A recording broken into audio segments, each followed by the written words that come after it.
ആദ്യമായാണ് എനിക്ക് international space സ്റ്റേഷൻ്റെ അമേച്ചർ റേഡിയോയിൽ നിന്ന് ഒമാനിൽ നിന്നുള്ള ഒരു സ്റ്റേഷൻ കേൾക്കാൻ പറ്റിയത്.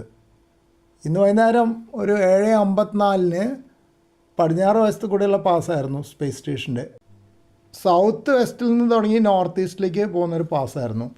അപ്പോൾ അത് തുടക്കത്തിൽ ബാംഗ്ലൂരിൽ നിന്നുള്ള VU2 JEK കേട്ടു. പിന്നീട് ആൽഫ 46 UNX കേട്ടെങ്കിലും അത്ര ക്ലിയർ ആയില്ല. കുറച്ച് കഴിഞ്ഞപ്പോൾ VU2 JEK QRZ വിളിക്കുന്നത് കേട്ടു.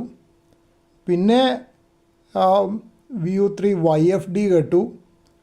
പിന്നെ ആൽഫ 46 യൂണിഫോം നവംബർ എക്സ്റേ ഒന്നും കൂടെ കേട്ടു. ഇത്തിരി സ്പീഡിലാണ് പറഞ്ഞത്, എന്നാലും കേട്ടു. അത് കഴിഞ്ഞ് പിന്നെ കേട്ടത് VU3 YFD കേട്ടു. പിന്നെ VU2 TUM ഡൽഹിയിൽ നിന്നുള്ളതാണ്, ഡൽഹി അല്ല ഗുരുഗ്രാം. പുള്ളി ഈ രണ്ടുപേരെയും വിളിക്കുന്നത് കേട്ടു. VU3 YFD വിളിച്ചു. അത് കഴിഞ്ഞിട്ട് VU അല്ല ആൽഫ 46 UNX റിപ്ലൈ കൊടുത്തു. പിന്നെ ഏറ്റവും അവസാനം ഞാൻ ഒരു സ്റ്റേഷൻ കേട്ടത് VU2 PJP പോലെ ഉണ്ട്, പക്ഷേ എനിക്ക് അത്ര ക്ലിയർ ആയില്ല.